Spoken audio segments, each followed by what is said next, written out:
The room was silent, but not the peaceful kind. It was the kind of silence that made people shift in their seats, glance at their watches, and wonder if something had gone terribly wrong. Inside the meeting hall of India's New Delhi Tech Summit, CEOs and world leaders sat with practiced smiles and carefully folded hands. Cameras were rolling. Aides stood at the edge of the room with earpieces and clipboards.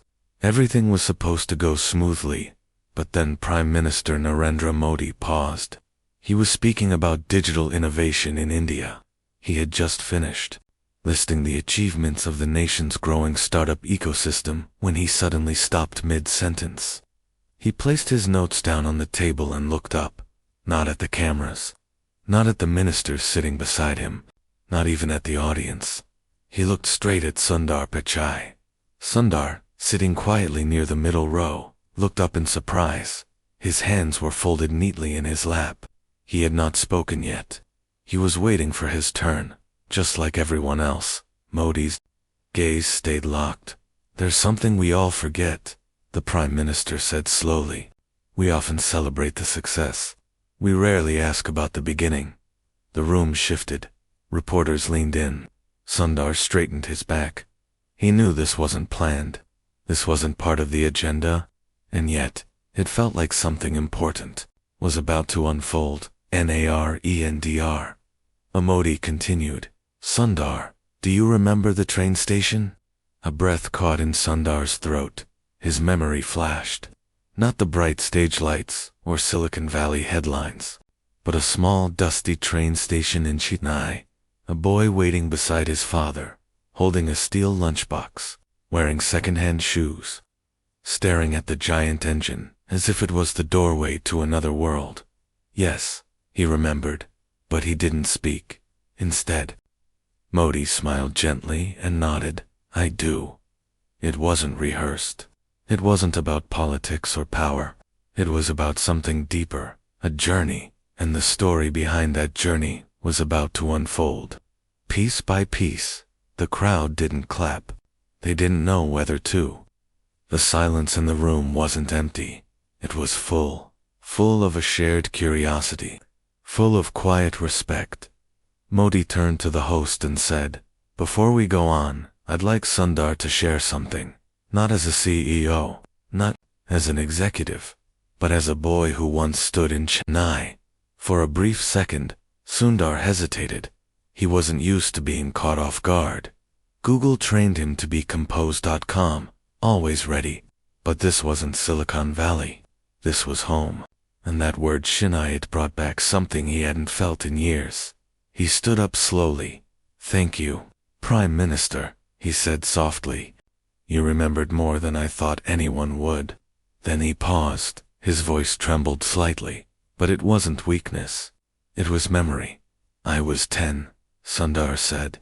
My father took me to the train station every Sunday morning, not to travel, but to dream." A few heads tilted, puzzled. He smiled faintly. "We didn't have a television at home back then, no computer. But we had this." My father would point at the trains and explain how they worked. Engines, brakes, electricity, communication, lines. He would talk about the people behind it. The silent minds who made things move, who stayed invisible. He looked up again, and one day, I asked him, "What does it take to build something like this?" Sundar let the silence hang. He didn't say money. He didn't say power. He said curiosity, patience, and kindness. Many in the audience were now listening without blinking. He continued, "Those words stayed with me, through failures, through interviews. Even when I got rejected from the first engineering college I applied to, those words were louder than the rejection letter." Somewhere, in the corner, a young girl from a tech startup wiped a tear. She wasn't even aware of it until her colleague handed her a tissue. Narendra. Modi leaned forward, listening with the focus of a student, not a leader. Sundar added, "It wasn't a straight road. I made mistakes. I struggled with English. I almost gave up after my first semester in the US, but something always pulled me forward. Not ambition, not titles. It was remembering that boy at the station, the one who was allowed to dream because someone older believed he could. The Prime Minister smiled, as if those words were exactly what he wanted the room to hear. Sundar looked around slowly. We don't build a nation through success stories, we build it through belief. Belief in people before they are ready. Belief in those who haven't yet arrived. The room finally erupted into applause, but it wasn't the usual kind. It was the kind that starts slow, that grows quietly, from people who aren't clapping for power, but for truth. And in the middle of it all, Sundar stood still. His eyes didn't sparkle with pride. They shimmered with something much deeper. Gratitude. He sat down, and just when everyone thought the moment had passed, Narendra Modi spoke again. You see, he said to the room, that is why we paused the meeting. He looked around the hall, then added with a quiet seriousness, because stories like that are not distractions, they are directions. A reporter later wrote that it was the only tech summit where no one checked their phones for an entire hour. But behind the headlines and microphones, something even more powerful had begun. The next day, young coders across India searched for Sundar's earliest interviews.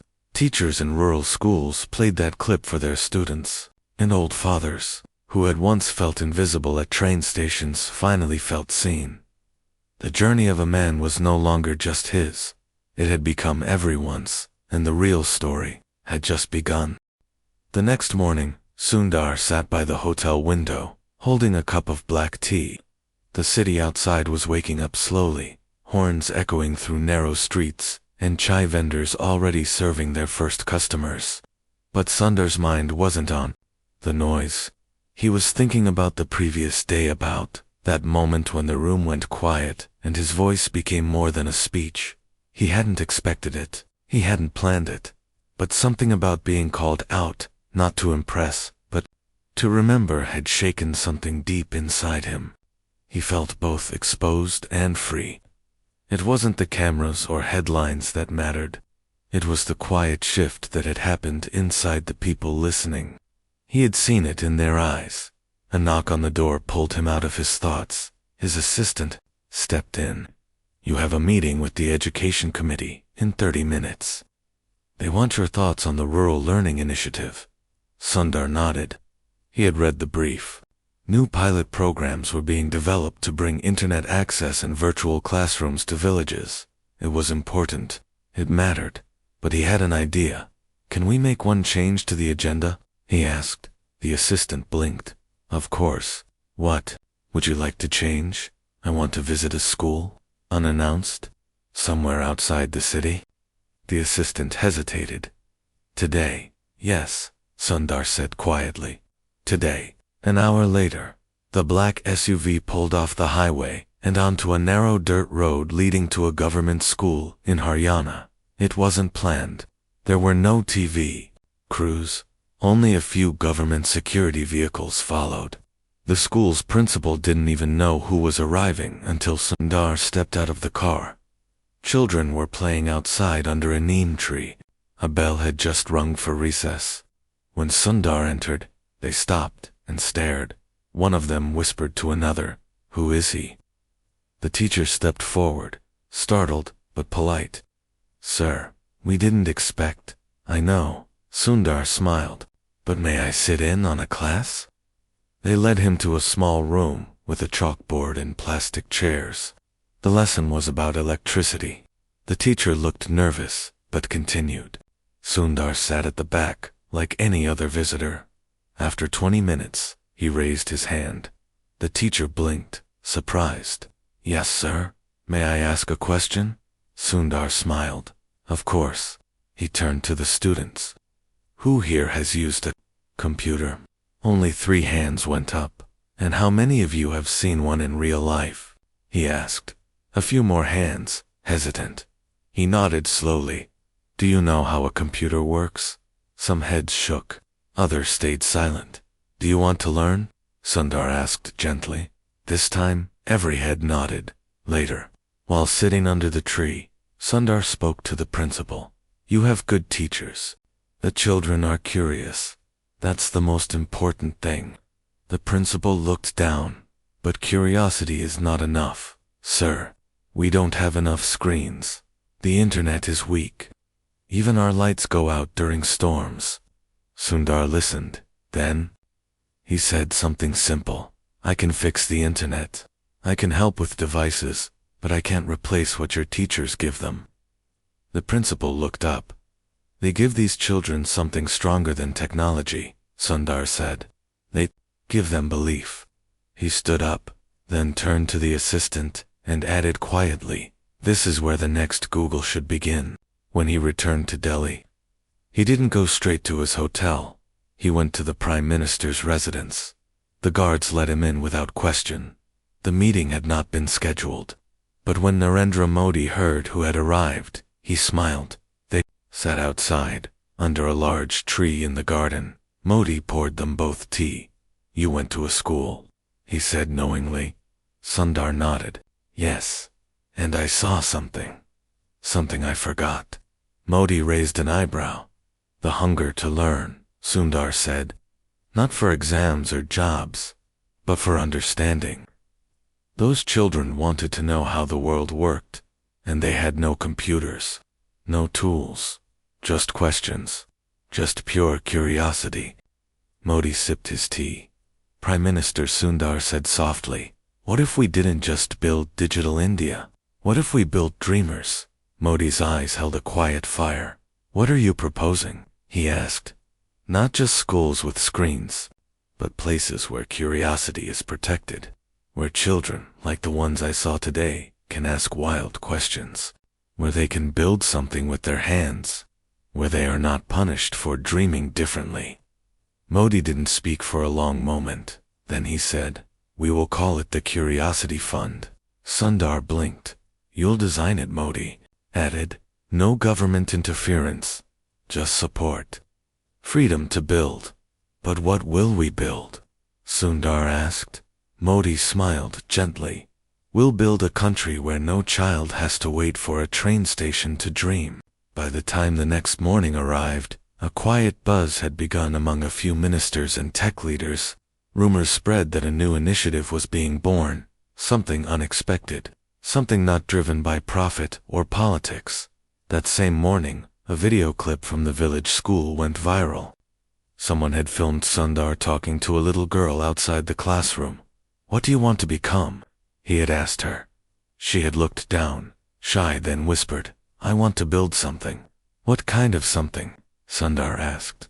Something that works even when the light goes out. Sundar had smiled wide. Then one day, he said, you'll do just that. Back at the summit, reporters asked if the story was real. Sundar didn't answer.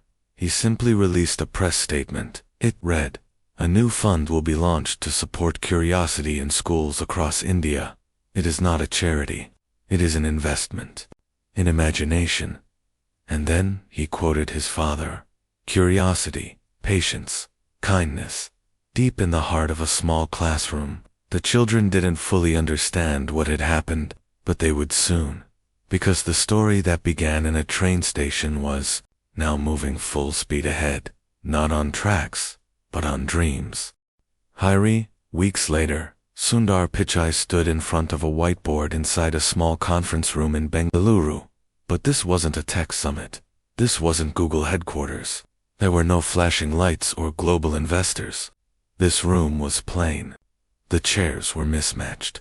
The fans made more noise than they should have. And yet, the air inside felt electric, because the people in the room were not ordinary. They were teachers, handpicked from different parts of India: Kerala, Assam, Jammu, Punjab, and Tamil Nadu. They were from rural schools, city slums, mountain villages, and tribal communities.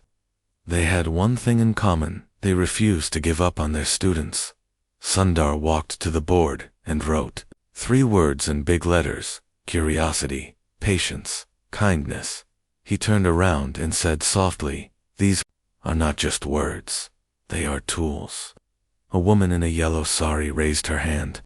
Sir, we don't have tablets. We don't even have proper chairs. How can we teach tech? Sundar smiled. That's not your job. Your job is to keep their questions alive.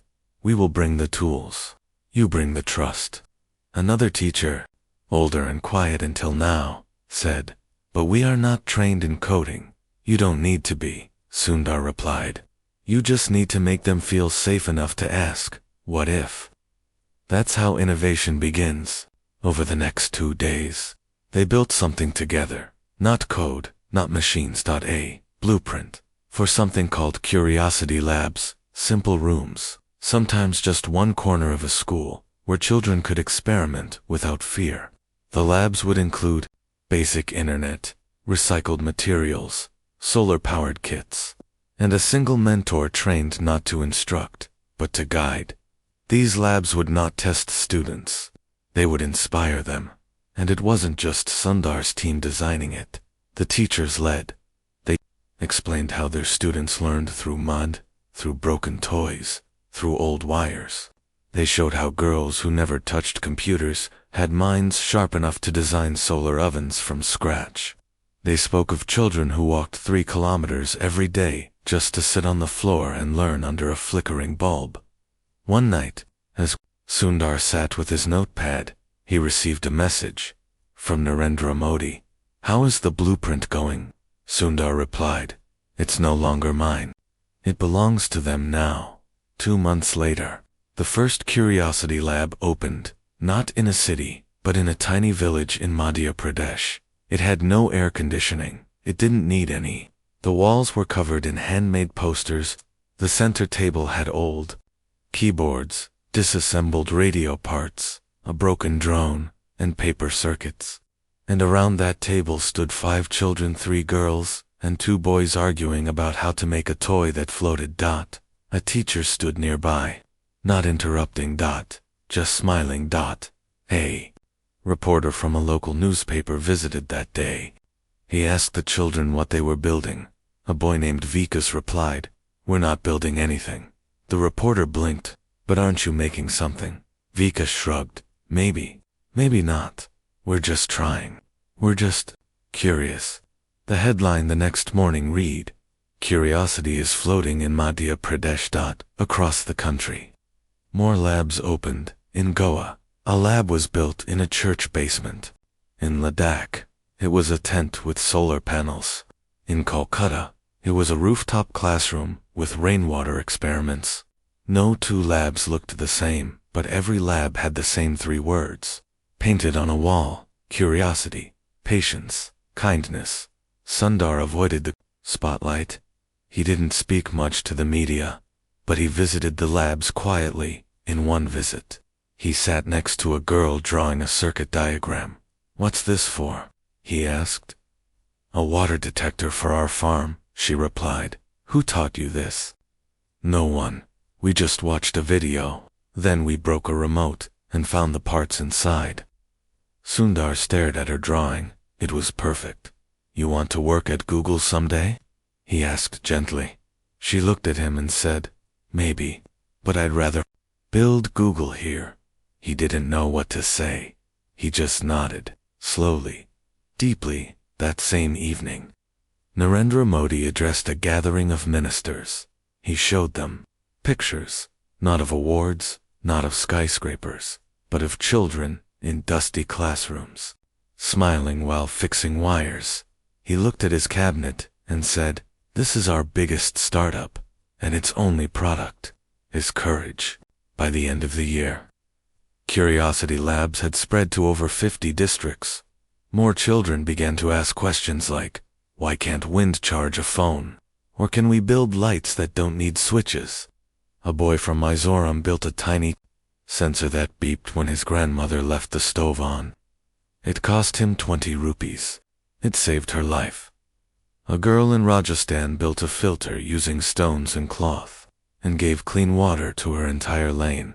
These were not inventions. They were quiet revolutions. Born, not from wealth, but from wonder. One day, during a private call, Sundar asked Modi, why did you look at me that day? Why call me out in the middle of the summit? The Prime Minister smiled, because you forgot who you were. Sundar stayed silent. You became the man everyone admired. But I wanted you to remember the boy no one saw, Modi said, because that boy still has work to do. And Sundar understood. He always had. 3 weeks after that call, something happened that no one expected. The Curiosity Labs had drawn global attention. Tech blogs across Europe started picking up the story. Headlines appeared in different languages. Google's CEO builds labs in India's villages. A prime minister bets on curiosity. School children design inventions without degrees. But the attention was not all praise. Some people were skeptical. A major tech magazine published an editorial. It read, "This is a feel-good project, but let's be honest. No great company will come from a village with no Wi-Fi and no degree holders. This is charity, not innovation." When Sundar saw the article, he didn't get angry. He got quiet. He reread the line about no great company.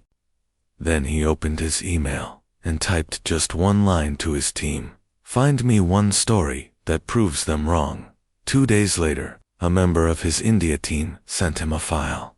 It had no graphs, no charts, just a photo of a boy with a cardboard box, wires sticking out, and a serious expression on his face. His name was Pratik. Age 14. Village, near Aurangabad project. Battery-free emergency lamp, using a hand crank and bicycle parts. When tested, the lamp worked. It ran for 20 minutes, with just 30 seconds of winding tops. 40 rupees. Sundar stared at the photo. The boy didn't smile for the camera. He was too focused on the wires. "This is it," Sundar whispered. 2 weeks later, Pratik stood on a stage for the first time in his life. But it wasn't in his village. It was in Bengaluru, at a national innovation event sponsored by a group of engineers who had heard about Curiosity Labs. Pratik stood behind a table, nervous but calm. He didn't have a PowerPoint. He didn't speak fluent English. He had only one thing, his invention. The judges were from top institutes. One asked, "Who helped you build this?" Pratik said, "No one. I just wanted to make something that didn't need electricity, because we don't always have it." "How did you learn this?" He pointed to a printout of a diagram. "From a drawing my teacher showed me, and I tried it 10 times, failed 9 times. Another judge smiled. "What's your dream?" Pratik looked down, thinking, then said, "I want to build something that helps everyone, not just those who can pay." The hall went silent. Then came applause, the slow-growing kind, the kind Sundar remembered. That night, Sundar shared Pratik's story on his personal blog. The post went viral, but more importantly, the next day, an engineer from Singapore messaged, "I want to mentor this boy. Tell me how." And just like that, something shifted. Curiosity Labs stopped being a local story. It became a movement. Soon after, the Prime Minister invited Pratik to Delhi, but Pratik didn't travel alone. He brought his teacher and his grandfather. When Narendra Modi met them, he didn't shake hands first. He bowed slightly. Then he said to the grandfather, "You didn't send your grandson to us. You gave him to the world." The old man didn't speak. He simply placed a trembling hand on Pratik's head. That photograph later hung on the walls of 3 new Curiosity Labs. A caption beneath it read, "The future isn't coming. It's already here and it has calloused hands." Meanwhile, in the villages, the labs had begun to evolve. In a town near Guwahati, children built a sound alarm for flooding. In Tamil Nadu, a girl created a wristband that blinked red when a woman's heart rate increased during fear or distress. None of these kids had degrees, but they had one thing more powerful than a certificate. They had imagination. But then something unexpected happened. A large tech firm tried to buy the Curiosity Labs blueprint. They offered big money, a global franchise. They wanted to scale it fast, turn it into a packaged program. Sundar refused, politely, firmly, and he wrote another blog post. "We are not selling curiosity. We are planting it." The post ended with, "Children are not markets. They are miracles." A few days later, Sundar visited a school in Odisha. He sat with a girl who had made a basic breathing sensor from an old phone and tape. "What made you build this?" he asked. She didn't answer right away, then said, "My uncle died during COVID. We couldn't get help in time. Maybe this can warn someone earlier next time." Sundar looked down at her project. He realized these weren't school assignments. They were stories. They were healing. They were hope. After returning to Delhi, Sundar had dinner again with Modi under the same tree. This time, Sundar brought a file. Inside were letters. Handwritten ones. From children. Modi opened one and read, "Dear Sundar sir, thank you for showing us we don't need to be rich to be smart. I want to build a talking stick for blind people. One day I will. Please don't stop us." Another letter said, "Thank you for visiting. I didn't know people like you listened to people like me." Modi looked up, his eyes wet. Sundar said, "These are the reasons we keep going." Modi nodded. "We won't pause again," he said. "Not until every child is heard." And so, the labs expanded, but not just in India. A group in Kenya started a version, then one in Peru, then Cambodia. They all reached out to Sundar. He didn't give them control. He gave them freedom. "Don't copy us," he said. "Learn from us. Then build your own way." Because curiosity, he believed, should never be imported. It should always grow from soil that already knows how to bloom. And one morning, a mail reached Sundar from a boy in rural Pakistan. The letter read, "I saw your story. I built my first sensor from a broken calculator. People here laughed. But then a teacher told me about your labs. Now I don't feel alone. Thank you for making space for people like me." Sundar folded the letter and held it close. This was no longer a project. This was purpose. The sun had barely risen over New Delhi when Sundar stood once again at the edge of the Prime Minister's residence.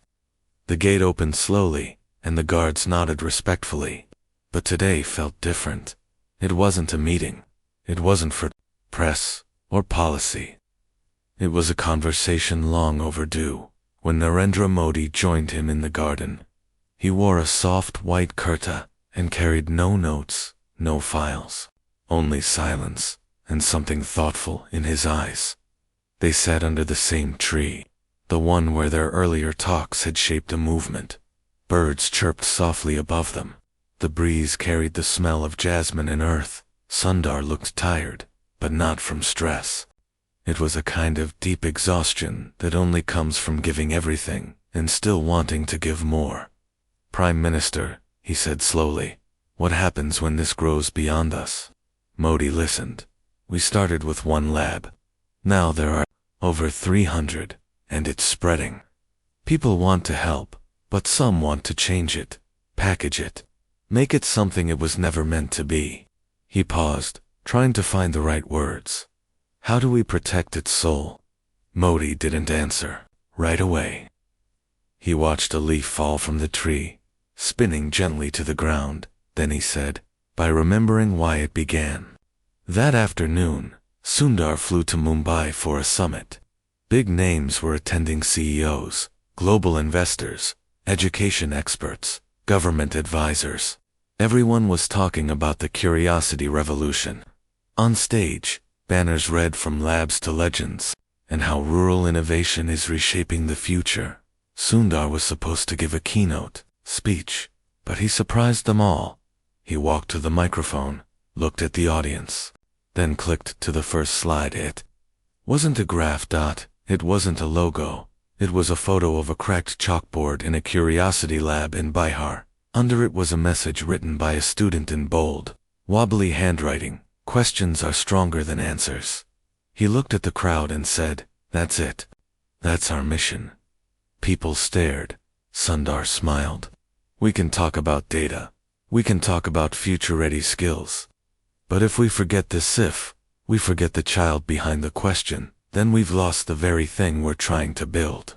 He clicked to the next slide. a drawing from a 9-year-old in Andhra Pradesh.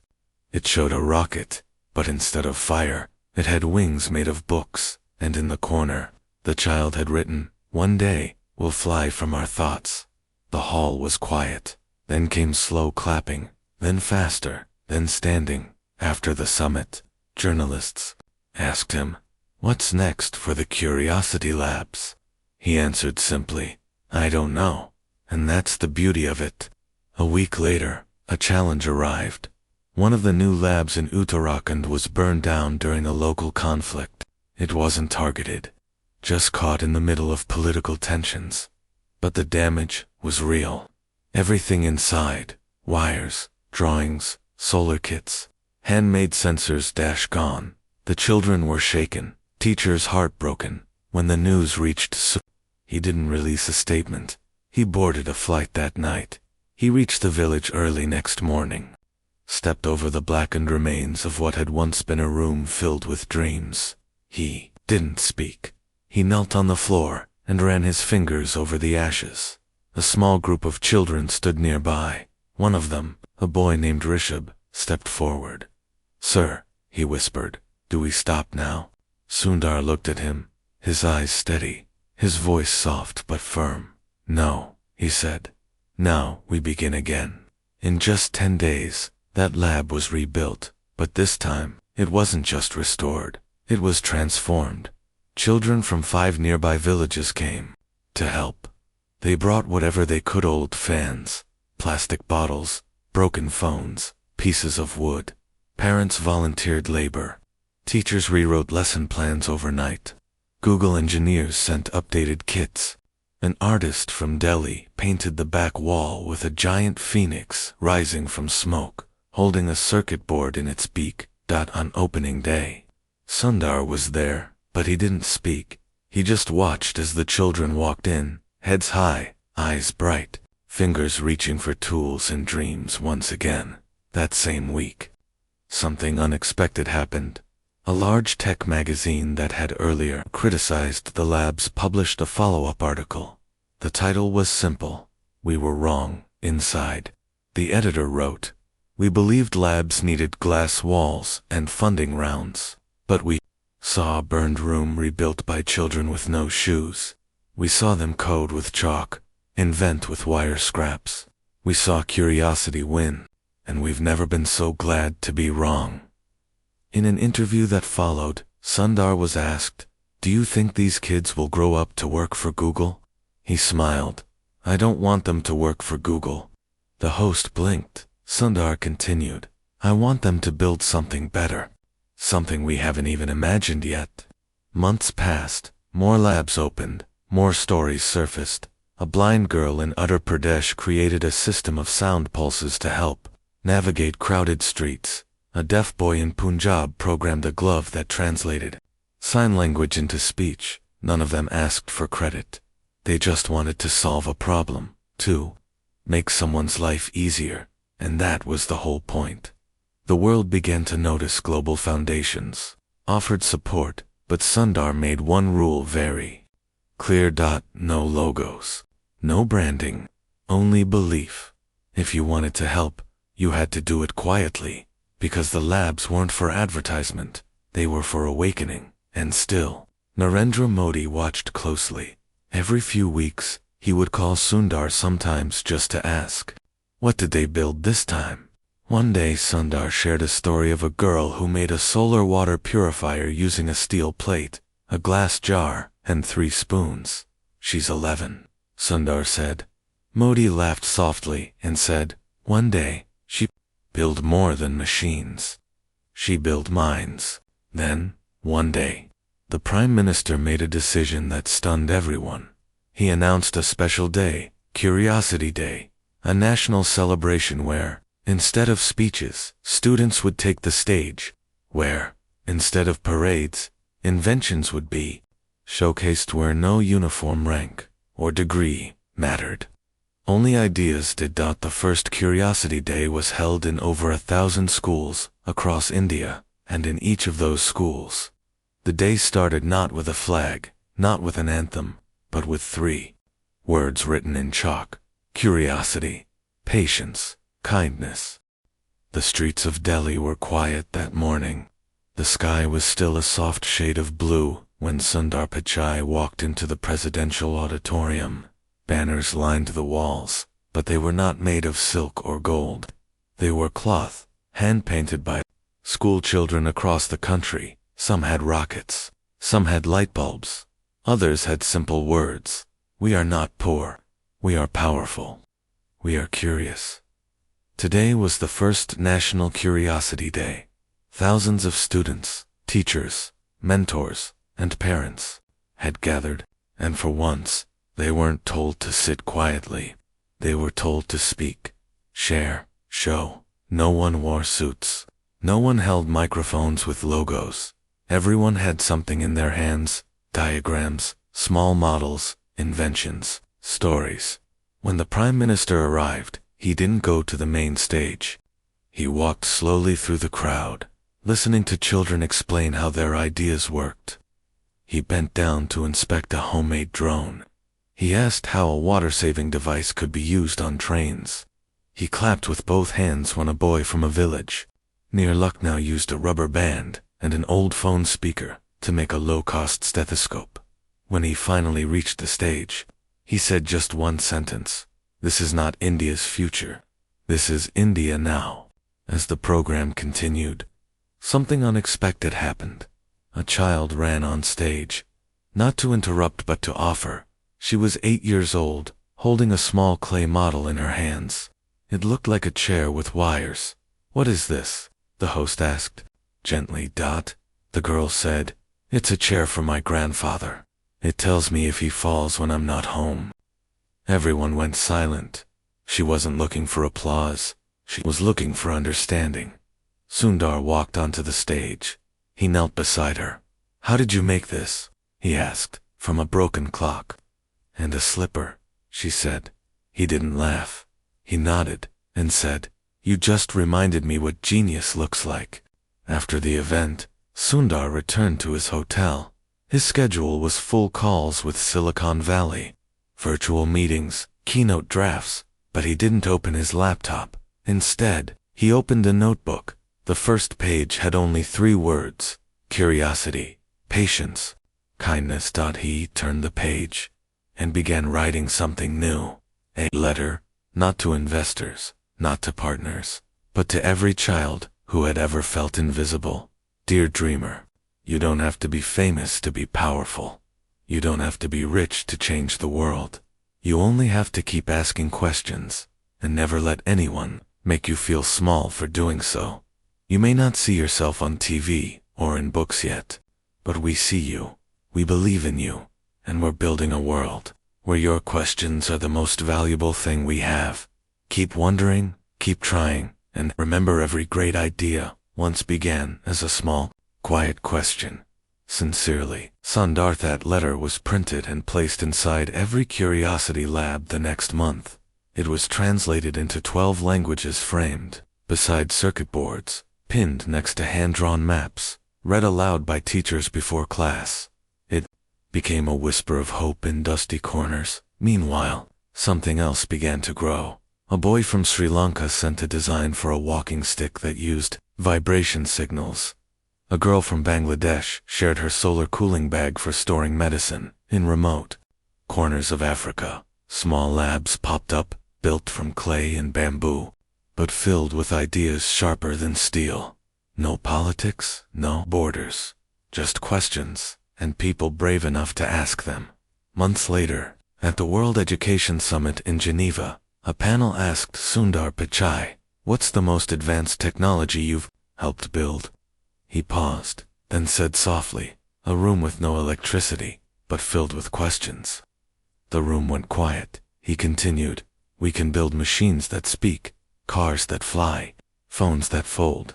But if we forget how to listen to a child's curiosity, then we've lost something deeper than progress. We've lost our humanity." A few days after that summit, Sundar returned to India. He didn't announce his visit.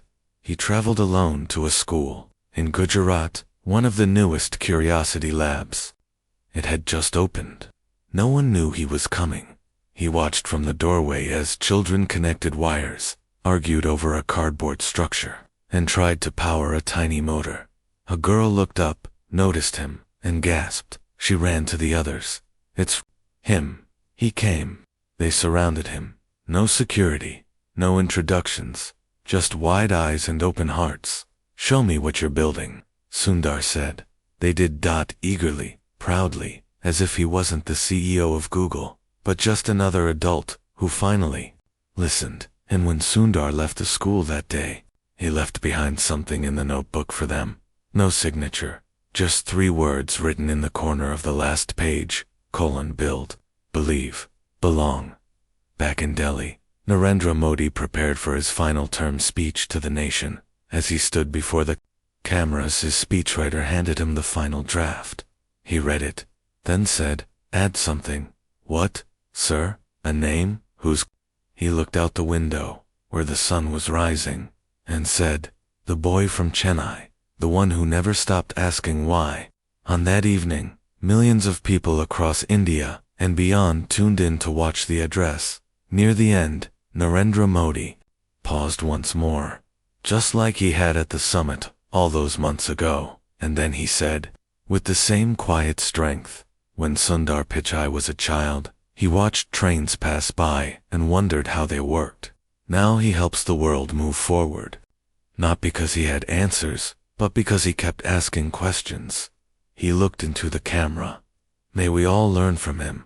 That night, in homes with cracked walls, on rooftops, with open skies, in dormitories, slums, towns, and villages, young eyes sparkled, not with envy, but with the quiet realization that maybe, just maybe, the world was finally listening to them.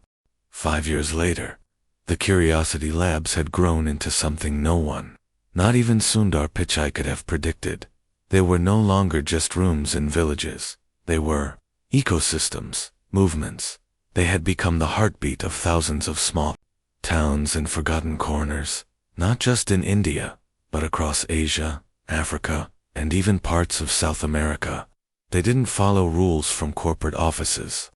They followed the rhythm of children's voices, asking why, asking how, asking what if, and behind it all, quietly, patiently, still guiding without controlling, was Sundar.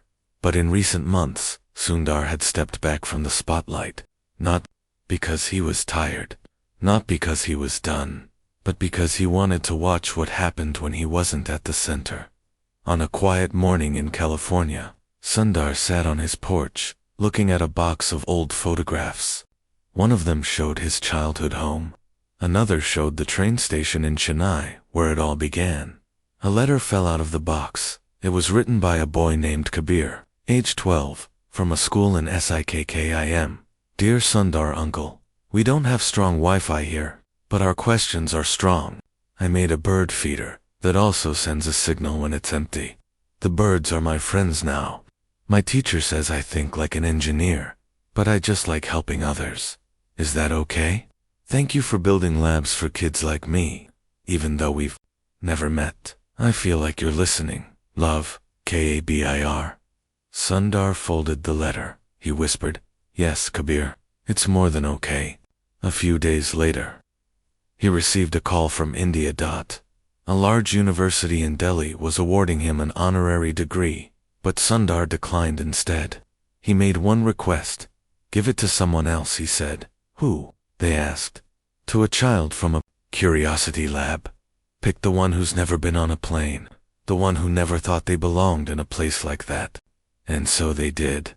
And when a 14-year-old girl, named Rumi, stood on stage in her school uniform to accept the honor in Sundar's name, the entire audience stood and clapped.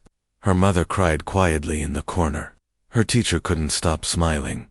Rumi later became the youngest advisor to a national science program because someone gave her space to dream. Meanwhile, Narendra Modi was preparing to leave office. His final term was coming to an end. A farewell ceremony was planned. World leaders were invited. News agencies were ready. But he made a private request. No gifts, no long speeches. Just one thing. He turned to his staff and said, "Invite Sundar On the day of the ceremony, Sundar arrived wearing simple clothes, no security, no tie, just a notebook in his hand. Modi greeted him warmly and said, "Do you remember the first time I looked at you during the summit?" Sundar smiled. "I'll never forget it." "Good," Modi said, "because today, I want to look at you again, but this time, as a citizen speaking to another citizen." He turned to the crowd and said, "Some people lead with loud voices. Some lead with quiet work. Sundar Pichai lead with kindness, with purpose, and with belief. Not just in machines but in minds." He paused. "When I first paused a meeting to look at Sundar, it wasn't a political move. It was a reminder that greatness doesn't always wear medals. Sometimes, it wears patience." After the ceremony, Sundar and Modi walked together under the same old tree one last time. They didn't speak for several minutes. Then Sundar asked, "What will you do next?" Modi chuckled softly. "Rest, read, maybe write." "You should write about the labs," Sundar said. Double quotes, "No," Modi replied, looking at him.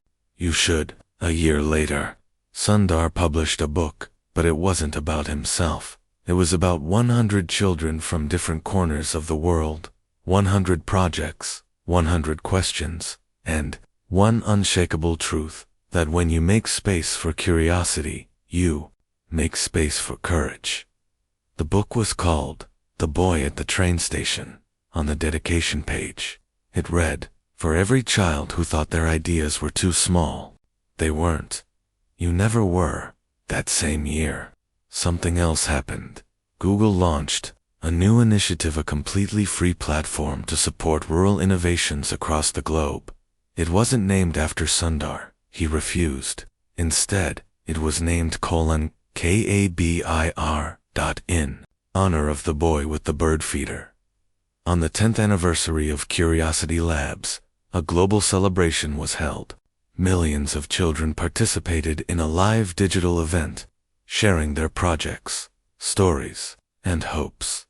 The closing line of the event was not spoken by a celebrity. It came from a girl named Mena, in a mountain village.